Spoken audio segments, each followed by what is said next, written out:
Hello, everyone, and welcome to What It Means to Welcome Newcomers. We're all in. My name is Kendra Frith. My pronouns are she, her, and I'm a member of the collective. I'm the Senior Engagement Officer at Rainbow Railroad. I live in Hampton, Virginia, and I'm a queer asylum seeker from Jamaica. During this webinar, members of the Refugee Storytellers Collective will share reflections on their experiences finding belonging in their new homes and provide advice to everyday Americans on how we can ensure that our communities welcome newcomers. The Refugee Storytellers Collective is an initiative of people in the United States who have experienced forced displacement and believe in the power of sharing their perspectives, experiences, expertise, and stories for social change. Co-led by the Refugee Advocacy Lab and Refugee Congress, and with partner support from Weavetail, Refugee International, Refugee Council USA, USA for UNHCR, and We're All America, the collective is rooted in a deep belief that refugees themselves are the most powerful messengers for advancing the movement for the rights of displaced people. The collective started off small with a few members in March of 2021. Today, there are more than 70 members from all over the world, now living in 28 states. Today, I'm joined by my fellow collective members, who I will now turn to introduce themselves. Trinh, we'll start with you. Thank you. Hello, everyone. My name is Tran. My pronouns are she, her, and I'm a senior supervising attorney at the International Refugee Assistance Project. My family and I came to the United States as refugees from Vietnam following the Vietnam War, and we have been in the United States since then, growing up in California and living various states, and I'm currently based out of Côte d'Ivoire. Thank you, Trinh. Hey. This is Pyae Song, he, him, my pronoun. I'm from Burmese refugee. I came from the Australia refugee camp. It's called Manus Island Refugee Regional Processing Center. Currently, I'm working with the Lutheran Community Service as a program coordinator. The program named like a reception and placement program. Nice to meet you all. Thank you. Uche. Hi everyone, my name is Uchechukwu Onwa. You see him pronouns or you call me Uche. I'm the National Civic Engagement Coordinator with the Black Alliance for Just Immigration, BAJI. So BAJI is a national organization that advocate for and supports Black migrants and African Americans. We do this through multiple ways: community organizing, legal support, advocacy, policy, narrative shifting, also to improve the conditions of Black migrants through racial justice and advancing migrant rights. Thank you. And Ikhlas. Good evening, everyone. My name is Ikhlas Mohammed, and I pronounce she, her, and I'm originally from Sudan. I came to the United States in 2019 as an asylee, and have been here since then. I work with a resettlement agency called New American Pathways, and it's an agency that helps refugees in Georgia thrive and to have better lives and to navigate their lives in the U.S. by providing resources and education and community support. Well, on the other hand, I also I am a founder of Circle of Resilience, which is an entity aims to promote the global healing through the storytelling, and it's going to publish a book very soon called Women of Resilience, and I'm also a host of Circle of Resilience. It's a podcast that hosts women from different backgrounds to come and share their stories of resilience and hope and inspiration. And yeah, I can share the link later today if that's okay. And I'm excited to have this conversation today and share my experience about welcoming in the United States. Thank you. Thank you so much. Throughout this webinar, we invite you all, the attendees, to submit questions for our panelists by using the Q&A function to the bottom of your screen. There'll be time at the end of the webinar for panelists to answer any questions. Now, we're going to talk with our panelists a little bit about their experience. Pyae, I'll start with you. When was there a time that you felt embraced and welcomed in your community, and how did it impact and influence how you engage and give back today? So as a Burmese refugee, and I'm also like a community leader from my our state. So I remember a moment when I truly feel embraced by my community. It was like after I arrived in the United States, following years of the hardship on Manus Island refugee camp. So I was unsure about how I would be received in this new environment, right? I was like scared, emotionally, a lot of happening. But when I began working with the local refugee organization, and I met with a lot of people who not only welcome me, but also value my voice and my experience, I feel like a deep sense of belonging. So one of the particular moment stand out, it was like during a community event when I spoke about the challenge of refugee facing, and then the challenge of like a traumatized of the refugee, what they have before they came to the United States. Afterward, people came to me, and not just like the refugee community, just like a local people, and they thinking and they asking me to sharing my story and offer.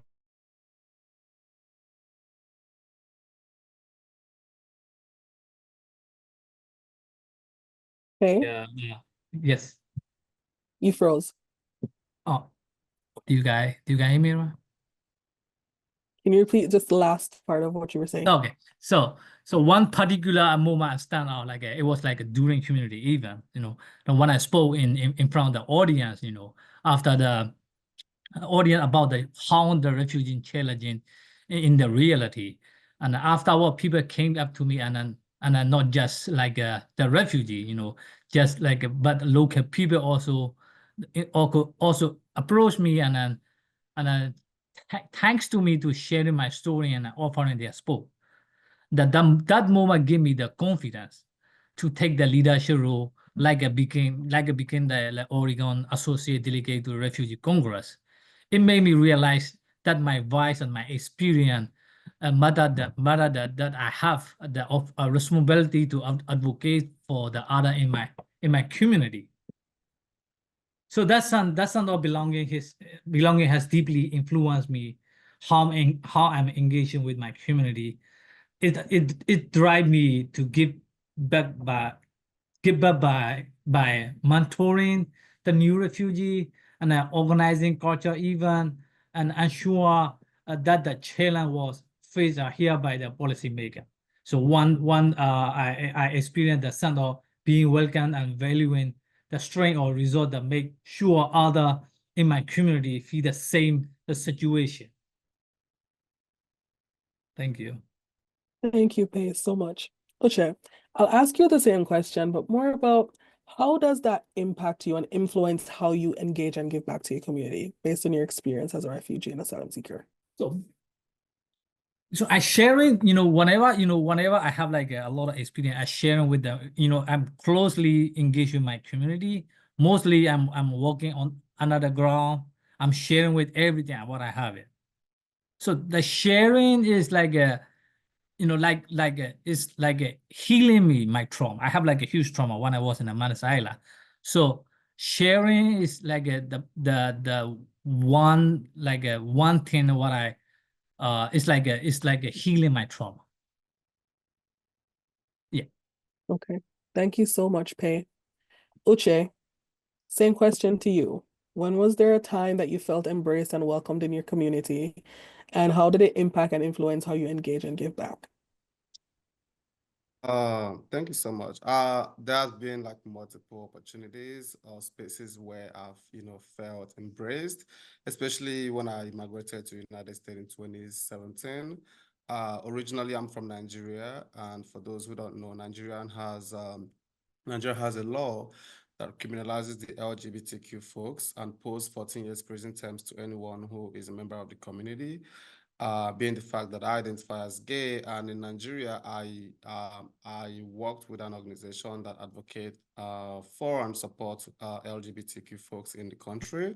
So that put my life at risk. A lot of things happened that I'm not going to get into details because of time that led me to, like, fleeing the country to the United States.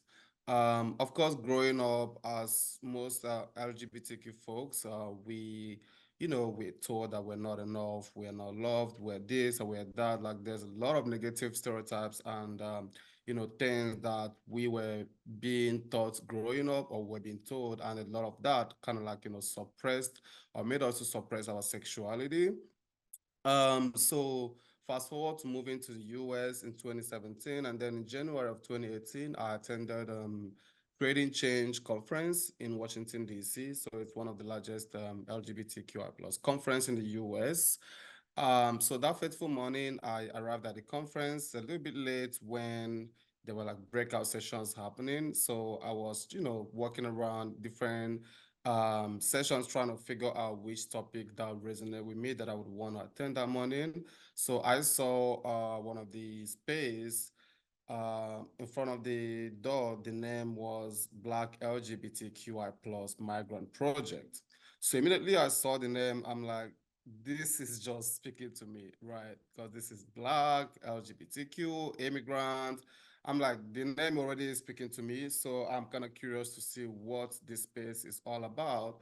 And I went inside.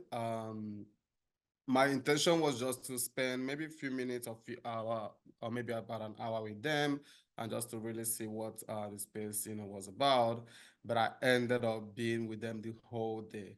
So that was like one of the first space that I really felt seen and felt affirmed for being myself, because everybody in the space, they were all queer, Black migrants, who, either they were first generation or they fled their country to persecutions and things that they experienced.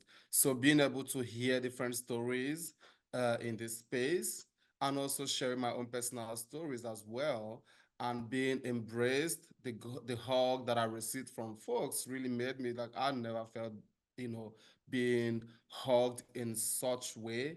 I've never been, told, oh, you're loved, or you this, or you are enough, or you are okay, there's nothing wrong with you. So hearing those whispers from, people hugging me brought a lot of like tears, because I was like, I've never been, told these things in my home country. And then I started thinking, what does even home means if I'm not being welcome in my own country for just, simply living my truth.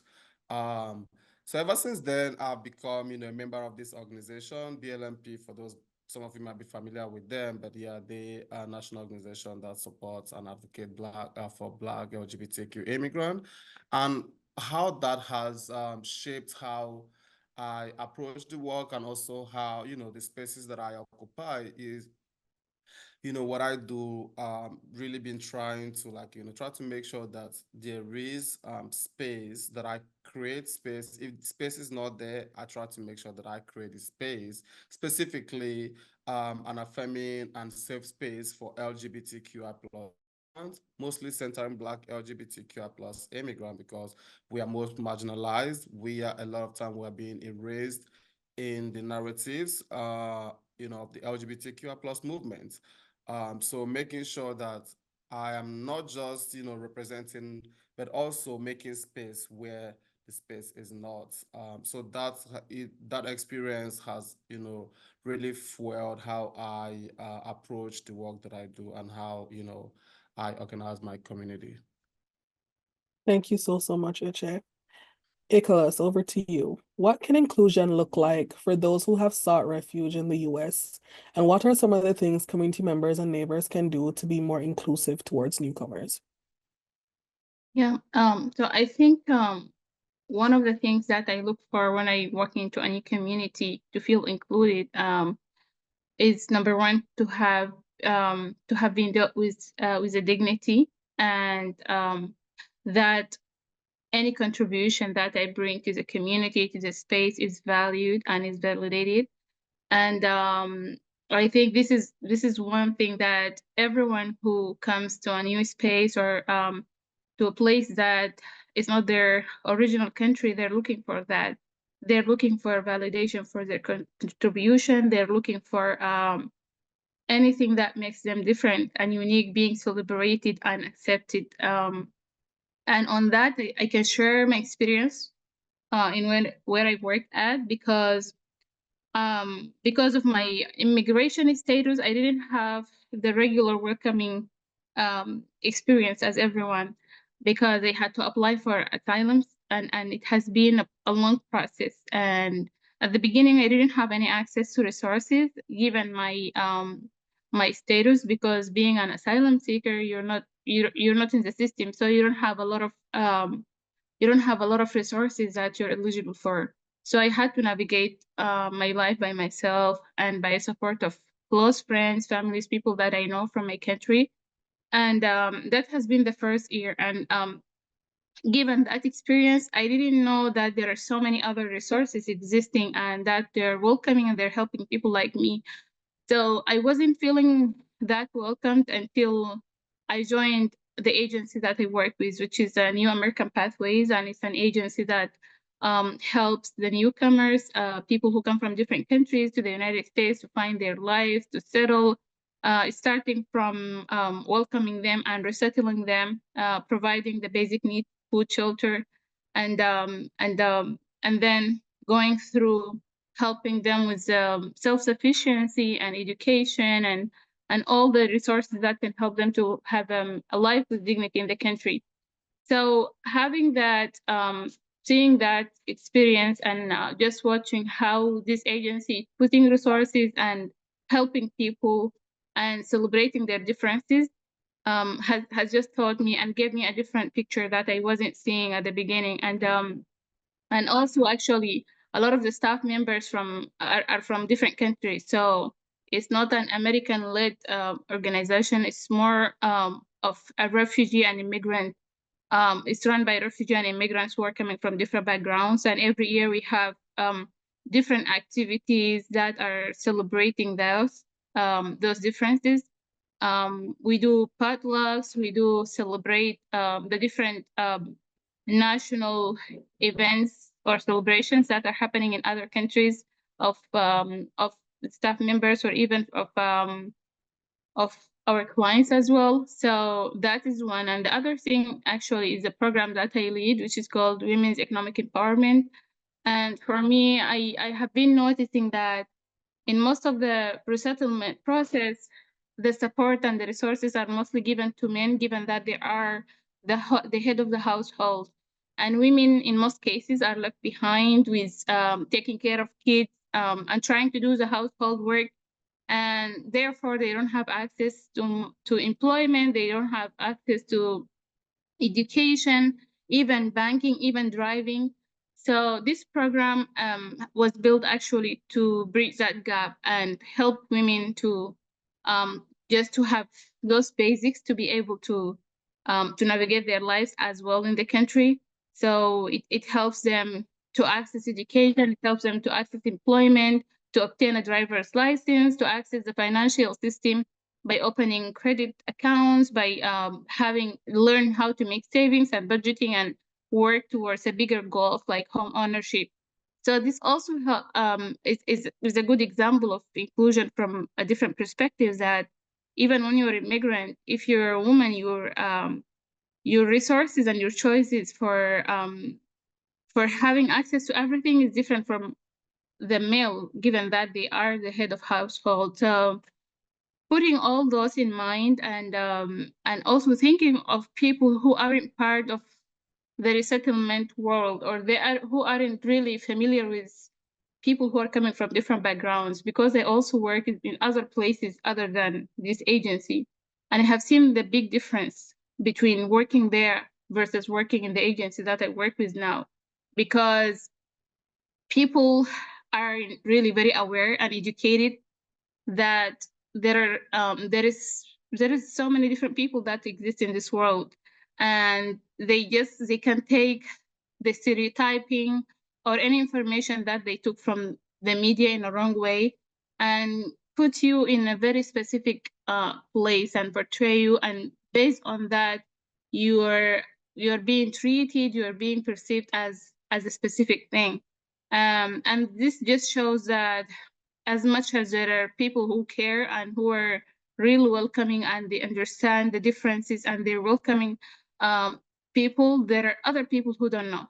And anything that is not comfortable comes from their side. It comes from a place of ignorance. They don't know a lot. So I think our role as leaders in our communities is to promote information sharing with people who aren't necessarily part of this community that we exist in, and educating people more about the existence of other people, the existence of other communities, and educating them about all the good things that refugees and immigrants are bringing to this country or to any country they go to, because we migrate, but we migrate with our experiences, we migrate with our expertise, with our passion, with anything that we have learned in our respective countries. And when we go anywhere, we're bringing those experiences and expertise and human experience overall to where we come. So we're not just a consumers of resources, or we're not just coming to to make chaos as perceived in some cases. We're coming to, yes, we're escaping from different circumstances, but also we come with all those rich experiences, and wherever we go, we participate and we contribute. And I think we just need to do more work on that, on educating people who aren't familiar with what we're doing. Thank you. Thank you so much, Ikhlas. Trinh, what does belonging look like, and how can our communities foster belonging? Yeah, thank you for that question, and to all the fellow panelists as well. I think belonging personally is not forgetting where we all come from. And it's, I think many of us might be asked that question, where are you from, or where are you really from? And I think it's a poignant question that many of us could ask ourselves, of our neighbors, and know that we all have a story of where we have ended up. For my family, our story started as my parents and my sister on a boat in the middle of the South China Sea, and getting picked up by the Thai Coast Guard and put into a refugee camp. And I was born in that refugee camp before we were able to come to the United States. And I remember that story and where I came from, and don't forget it, as a way to center myself in how I try to foster belonging of other people around me. As an attorney who represents migrants, refugees, asylum seekers, that for me to not forget where I come from ties into the way in which I work with my clients who themselves are trying to find another place to belong and seek safety. And so I think it's not forgetting, it's also giving back. I know my story of where I've come in as a refugee, and when I speak to my clients who are in refugee camps, who have families who birth children in refugee camps, and they hear, and I tell them, oh, that, I know I don't know your exact experience, but I can share what my family went through. And I feel like through that sharing, we create a sense of belonging together through this very difficult journey that they're going through, and where I hope to give back through the legal skills that I've gained to help people through their next journey. I think another part of what belonging looks like is sharing stories similar to the stories of others during this program, and what poignant stories that are so personal and yet can be familiar to others, right? We're talking about stories of wanting to feel safe, stories of wanting to have a place for our children to grow and be educated, a story of being reunited with people that we love, stories about to be able to love freely. And I think those stories are so important to share, to create belonging and build community. And the hope is that through building, listening to these stories and building these communities, we can change the narrative that others have talked about, this narrative that is completely unfair, ignorant, and misleading, and dangerous, have we seen, and some have experienced personally. And so those are ways that I think belonging can happen and people can really do in a small way, right, with neighbors, community spaces, in your workplace. It's all possible. I really do believe that, and hope that others listening can also find their spaces in ways that they are creating belonging for themselves and belongings to their neighbors and new neighbors. Thank you so much, Trinh. I have another question for you, but before we get to that, I want to just remind the participants that they can ask some questions in the Q&A by using that Q&A button to the bottom. And after this, we'll get to some of those questions. But Trinh, what are ways we can invest in welcoming on an individual and a community-wide level? Sorry, can you say the first part, please? What are ways we can invest in welcoming on an individual and community-wide level? I think on an individual level, it's about educating ourselves, and educating ourselves either through, talking to people if you're in your school or you have children, talking to other parents of kids from different communities. I think that's important, starting at a local level. I think it's reading stories of people with names that you are not always able to interact with, and hearing what stories and histories that people have. I think that on an individual level, also other community kind of groups or circles that we're part of, to take a bit of a challenge and risk sometimes, right? Just as our other who have come here taking very ultimate risks to seek safety.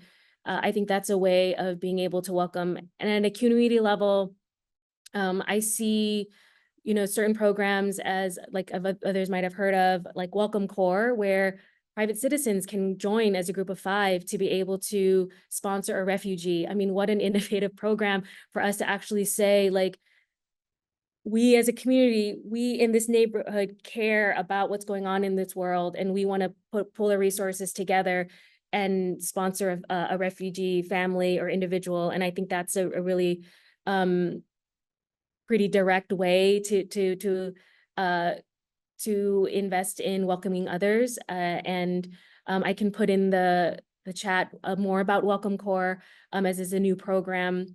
I've also been talking to it with clients who we see are eligible or interested as well through family members, but in a more community level, I could suggest that. Thank you so much. And I wholeheartedly agree on Welcome Corps.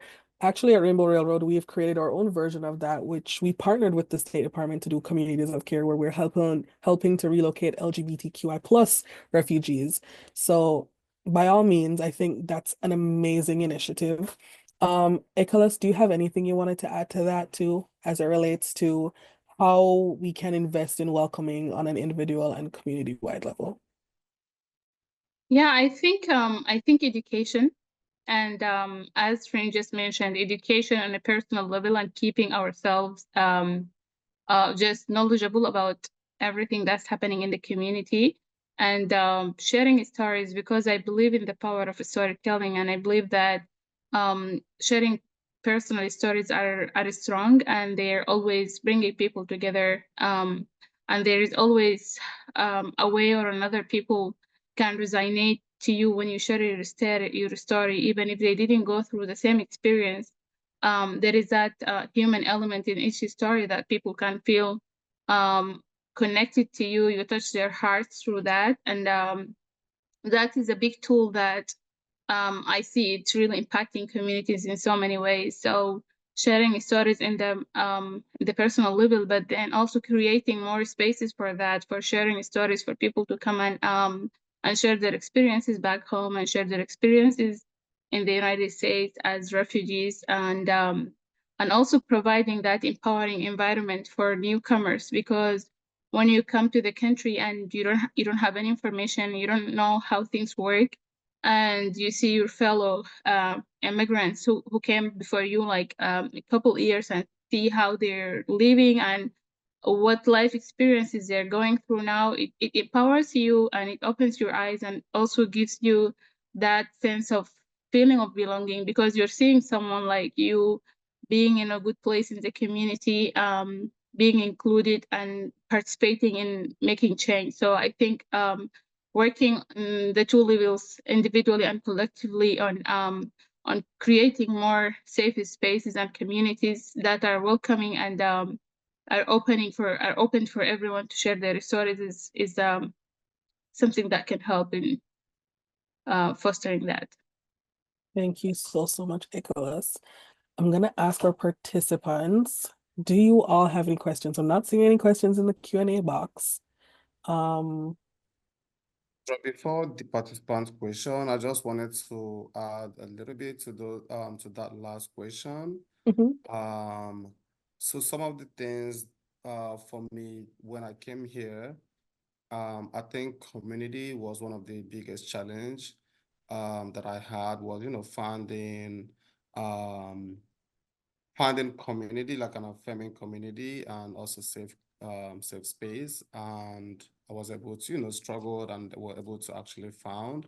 But I think, is in a lot of the work I do has been, creating space. There is this saying that if you're not at the table, you're on the menu. And also, if you are not on the menu or if you are not, the space is not being given to you, then have to create your own space or your own table. I've been doing this in several ways. One of the things that I've been doing really has been creating different parties. It could be house parties that mostly for Black, queer, and trans LGBTQI+ folks. And the idea for me has been to bridge that cultural gap, because I've heard a lot of stereotypes from African Americans about Black LGBTQ immigrant. I've also heard stereotypes from Black immigrant against African Americans. So I'll try through cultural event like parties to that bring Black LGBTQ immigrant and Black African American LGBTQ folks together to learn from each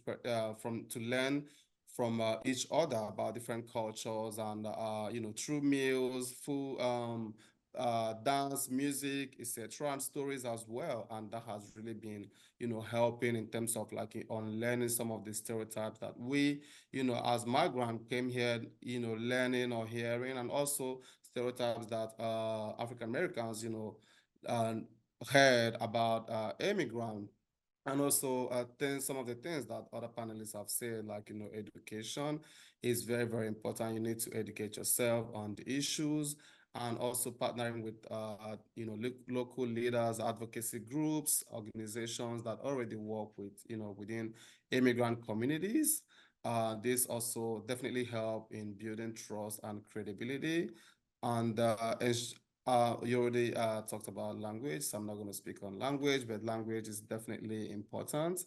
And of course, social media is definitely one of the ways that we could amplify the voices and experiences of immigrants. Doing social media takeover, where for those that have that opportunity, like a platform, giving your platform to refugees and immigrants to share their stories is very powerful. And also working with policymakers to advocate for laws that would protect and support immigrant communities, especially LGBTQI+ immigrant communities and those that are marginalized. I could go on and on, but naming a lot of things that folks could do, but because of time, I will end it. Thank you so much.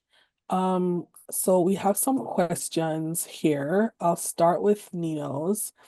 It says, "Hi, my name is Nino. I'm a humanitarian worker in Georgia country and currently a fellow at the American University. Thank you so much for an inspiring discussion. My question is about US policies and systems. I am researching integration of refugees, so it would be interesting to hear the opinion of panelists on what changes could make the integration process smoother, especially in terms of accessing housing, education, and employment." I'll throw that one out there. Can I address that? Because that falls on my table. Sure. Who is this? Okay, my name is Ola Kukoyi. I'm the delegate for Colorado for Refugee Congress. And my day job is the administrator for Pathways to the Integration of New Americans, which are New Americans, we all know, are immigrants, refugees, and their children. And so what I do is help New Americans integrate into the American society by addressing most of the barriers they face. Like the 8 barriers identified are access to quality education, access to employment, that is a living wage, access to housing, access to holistic healthcare, access to transportation, food, and those are the things in which over the years, I've been able to work with community partners here in Colorado to help immigrants really integrate into the American society, because I always believe that when immigrants are able to integrate, then they can thrive. And when they thrive, we all thrive. So that's why I don't know if I answered the person's question, but what I want to say is that it's so important that we look at the barriers that every New American faces when they come to this country and see how we can connect them to resources. Being a government employee, I've noticed that there are so many gaps in resources for New Americans, and that was so evident during COVID, that New Americans could not access the resources that are available to them, and they were really losing jobs. They were so much behind, even in terms of healthcare. But that was what made me to create this program. And that is, since then, we've been able to serve a lot of New Americans, making sure that they do not just know how to navigate the system, but they also are able to have some hand holding, so it'd be easier for them to do that. That is my own little input on the question. I do have something to say, but I'll just stop there right now and let others respond to the question. Thank you. Thank you so much. Pyae, do you have anything you want to add to that? You asking about the question, right? Yes. Yeah. So I just read the question. So especially I'm working at the reception and placement program. I'm dealing with the new arrival refugee. So the most important is housing stability. So we've been challenging every year, say housing, so every day. So because they have like most of the property management, they have their own criteria, and then their expectation really high. So when we are resettlement our new arrival refugee, so lack of their credit history, their background. So most of them property manager they don't accept our application. So my suggestion to the government is like government should invest the more like affordable housing unit, prioritize housing assistance program for refugee and low income immigrant. Expanding the rent assistance program will help newcomer and accept the safe and affordable housing. So the most important housing is like a self-sufficient is the priority housing. So housing not stabilized. The refugee, they have a lot of issue. They are having like a consequences. A lot of issue is coming. Thank you. Thank you so much, Pyae. We have another question from Kimberly. Ikhlas, sorry. Yeah, actually, I just wanted to add something about housing. And I will just use an example of what I'm seeing in the community that I am at. And like this, I know there is so many work that is happening and resources that are provided for affordable housing, for like just helping people to have access to housing. But my concern is always about the safe housing, because many of the refugees are placed in houses that aren't really like meeting any criteria of safety, and houses can be built like in decades ago, and they don't have like the basics of safety. There are so many issues about like rats and roaches, and you know, even the compounds that they place those people at are like, they don't have any, like, there are so many things that they don't have access to. The water, the way things are built. So I think we as people who work in the resettlement, in different resettlement agencies, we need to advocate more about placing people in a better housing, and because this is affecting their health, and many people's health is affected because they aren't living in a healthy environment, and also it affects their socio-emotional existence. And if they have young kids, they aren't able to function well, and they don't have their best educational state. They don't participate well because they don't sleep in a comfortable place. They're not sleeping or living in a healthy environment. So we need to put more work and speak about that, because this is one of the things that we don't really talk about when we speak about housing. We always speak about the access and providing money or resources for that, but we don't speak a lot about the criteria where we're choosing and we're placing those people at. So yeah. Thank you so much. Our next question is from Bahati. I'm wondering how panelists have navigated myths and stereotypes about refugee immigrants. What are some of the ways you have navigated these rhetorics? Eating pets, in brackets.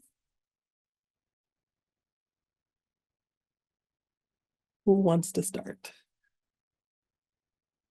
Go What, ahead. you know, that this is the, you know, that the cultural thing is involved, right? Some culture, you know, we cannot judge in the people with the, you know, judging by the book. You know, this is their culture. We have to accept it.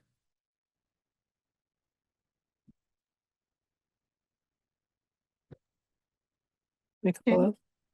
Yeah, I love, because I have so many experiences, and as I mentioned earlier, I work in different places, different levels, and work with people who are like so different from each other. And I have, because I'm Muslim and I wear my hijab all the time, I have always been facing that stereotyping, and people aren't always feeling safe because of what they're hearing about Muslims, because of the stereotyping. So it's really complicated, because it has a lot to do with something that has been built through the time, and people have built their ideas or their understanding of certain people from a long history of intentional or unintentional bias. So I think just understanding that is a big part, because it hurts when you're being perceived as anything because of how you look or because of who you are. So if you're going to always be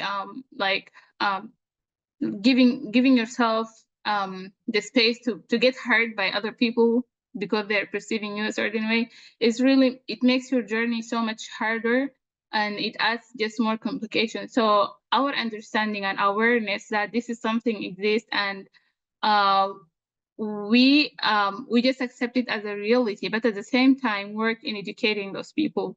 And I just keep going back to the education part, because if people are aware and they have the education and they know that not everything they're hearing in news is true, and they know that whoever has created those stereotypes, they can have their own biases, intentional or unintentional, and they have built systems around that. They will be way better in dealing with people who are coming from different backgrounds.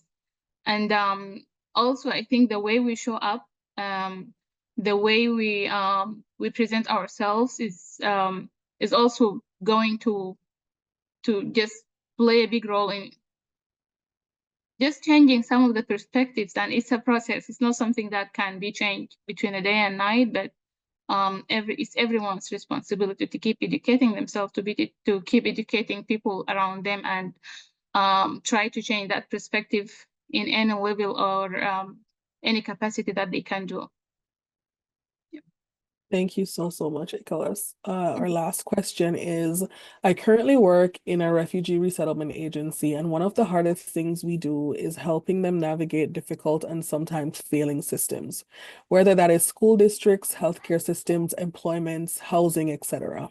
How do we best support them and their families when language access is significantly lacking in these sectors? Sure, I'll throw that to you, putting you on the spot a little bit. Yeah, sorry, I was looking at the question, it disappeared a bit here. How do we best support them? Yeah, I mean, I think what I've heard from my other panelists who work with newly arrived families is just the lack of resources. And unfortunately, that is a reality, because without proper and sufficient resources, being able to support families with interacting with schools or healthcare systems is going to be difficult. And so I would say that how do we ask for resources to be redirected to communities is to get involved as best as people can in advocacy and the political process, right? And that can be through connecting with local elected officials, that is appearing at city council meetings, that's highlighting the stories, not just, going into the details, that it's not just about giving housing, but safe and quality housing for people to draw on specific examples. I think, I see it in clients that I represent who get resettled and who have so much hope in coming to the United States. They finally made it after so many years, and then realizing that these systems that they thought would be able to work for them have been challenging, and it's really hard. I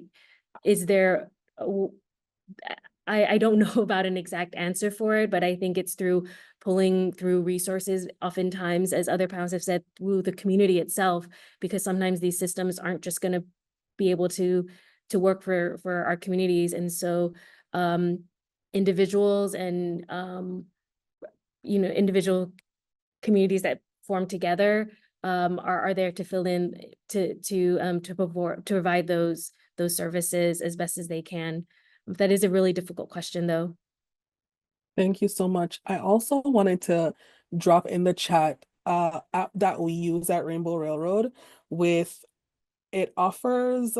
it's a multilingual app. It's free, and it was created for asylum seekers, refugees, and humanitarians.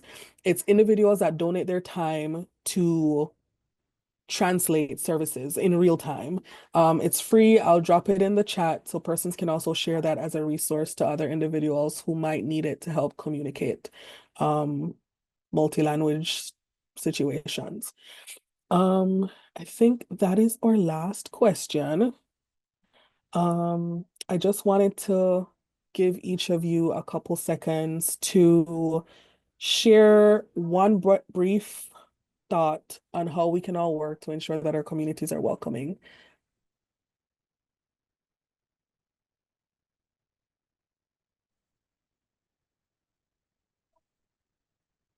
Anyone wants to start? Can go. Okay, go ahead. One of the things that I like about some of programs I have been across is that they go back to the communities and use the resources that are available in communities. And in that, I specifically speak about the people who have been here longer enough and have the knowledge and have the experience that can be useful and helpful for other newcomers. And as I said earlier, it's empowering, but also it's a good way of using resources and also having communities feeling the ownership of anything that's happening and that's provided. They feel that they've been part of the process. I think that's one of the things that we can do. Another thing is collaboration, and they have seen the success of most of the experiences that people have been collaborative and came together and put their resources together are they just speak louder and they work faster and they reach higher levels because whoever is collaborated, either it's an entity or people, they are coming from different backgrounds and they have different resources. So bringing those resources together is going to be helpful for our communities. Thank you so much. And I'll just repeat the question. I just wanted to get last 30 seconds from each of you, your thoughts on how we can all work to ensure that our communities are all welcoming.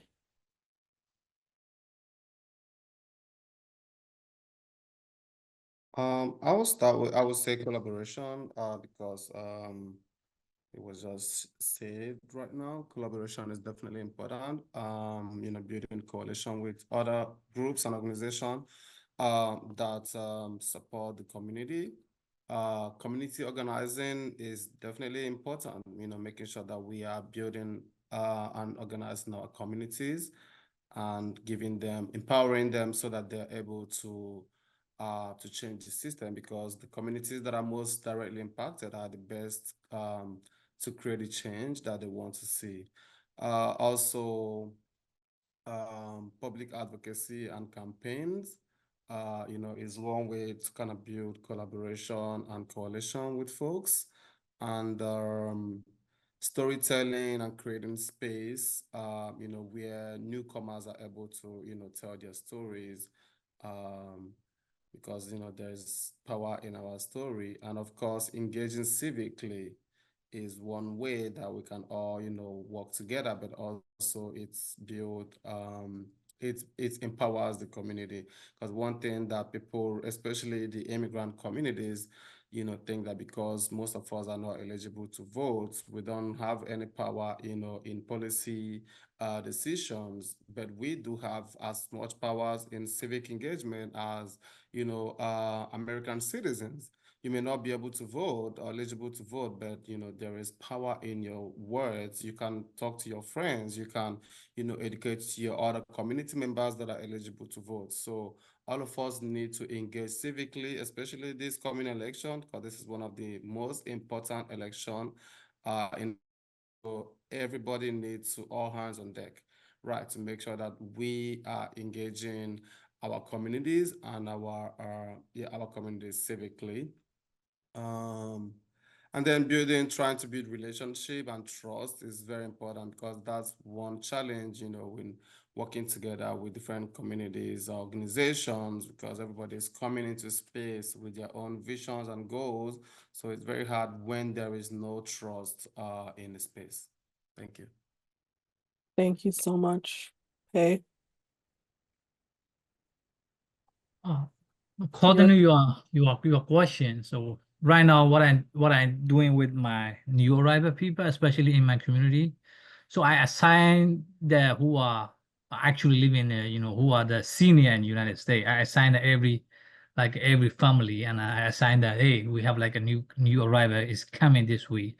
So that means like mostly like a mentorship, like education, transportation, and that create then like a warmly environment for the newcomer. So that what I'm doing right now. And then mostly for finding a job. So if you are build a bridge to the if you assign to your community to a newcomer, it will be really helpful for the new arrival people. Thank you so much, Trin. Yeah, so I think thoughts on creating community is believing people and the stories that they tell us.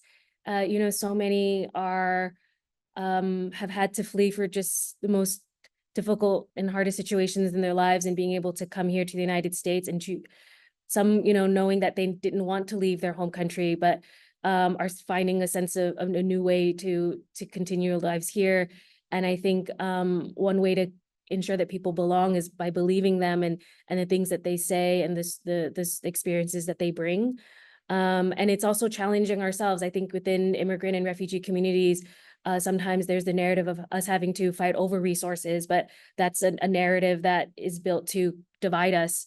And for myself, as someone whose family has come here many years ago, and in many of the US laws and policies were created after the Vietnam War, in the lessons and failures of the US government, I see it as a need to remember that history, and know that whatever way people have been able to come to the United States, that there is a shared idea of wanting to find safety and belonging.